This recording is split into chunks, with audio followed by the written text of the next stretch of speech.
jalur mana atau ruas jalan tol mana yang diprediksi akan mengalami kepadatan tertinggi? Paling padat itu di Jakarta Cikampek gitu ya, dan gerbang tol terpadatnya itu di gerbang tol Cikatama. Itu sudah kami hitung, itu akan paling padat di sana, dan makanya juga disiapkan beberapa rekayasa lalu lintas ya, sesuai dengan SKB ini. Ada indikator-indikatornya yang kami siapkan dan kami sampaikan datanya secara real time juga ke pihak Korlantas, karena memang nanti pelaksanaannya rekayasa lalu lintas itu sendiri tergantung diskresi dari kepolisian tentunya ya, dan juga berkoordinasi dengan pihak Dinas Perhubungan.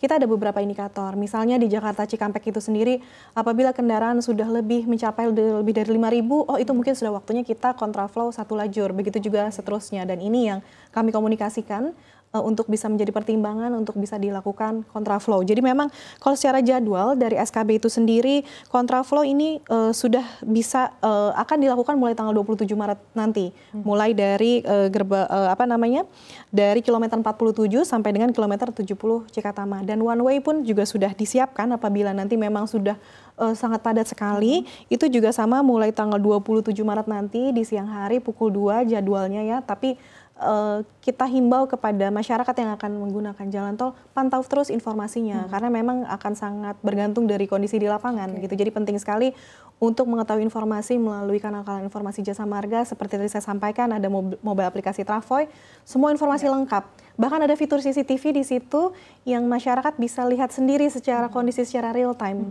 di jalan tol tersebut gitu ya. Apakah nanti akan diberlakukan juga ganjil genap bagi kendaraan?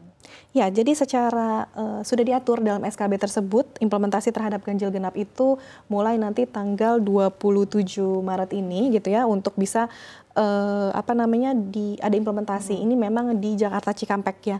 Tapi memang ganjil genap ini tidak usah khawatir bagi para pengguna jalan tol yang sudah terlanjur di dalam ya. Jadi bukan berarti nanti akan dikeluarkan, tidak. Jadi ini hanya untuk sebagai filter dari kepolisian ya, dan ini semua yang melakukan adalah pihak kepolisian. Kami berkoordinasi untuk bisa membatasi sesuai dengan tanggal dan plat nomornya ya. Itu mulai dari tanggal 27 Maret pukul 14.00 sampai dengan 30 Maret 24.00 itu untuk periode mudiknya, ganjil genap.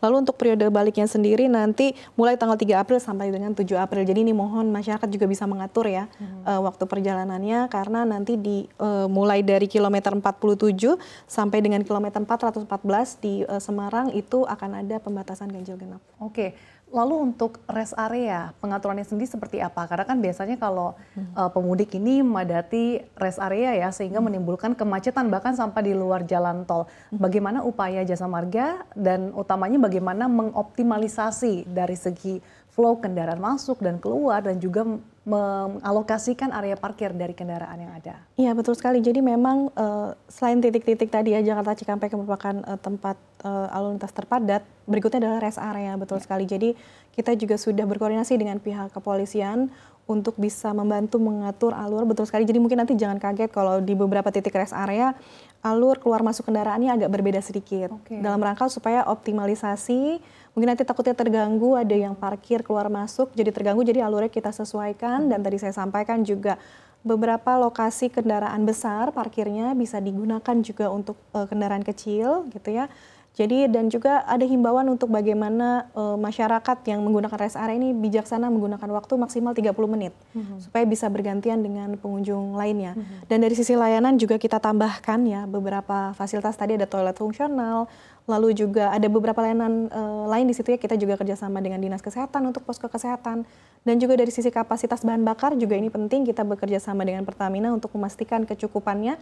Bahkan kita siapkan juga BBM motoris, jadi kalau sudah misalnya terlanjur gitu ya di tengah jalan tol kehabisan, tinggal telepon one call center Jasa Marga 24 jam di 14080.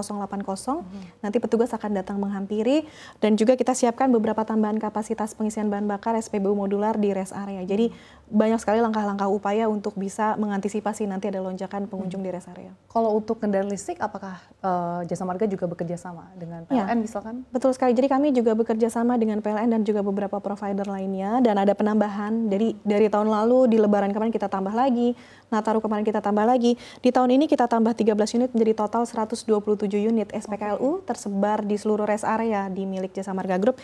Ini untuk membantu para kendaraan listrik yang juga turut mudik. Ini bisa sekali gitu. Jadi dan semua sekali lagi tadi informasi titik-titik di rest area mana saja SPKLU-nya tuh itu juga bisa dilihat dari Travoy dan kita juga bisa lihat ya. Dan sudah ada beberapa lokasi yang kita fasilitasi dengan fast charging-nya. Jadi bisa sampai 30 menit itu sudah cukup untuk charge mobil listrik. Jadi pemudik yang menggunakan kendaraan listrik tidak perlu khawatir ya, sudah diselenggarakan dan disiapkan oleh Jasa Marga dan beberapa pihak terkait.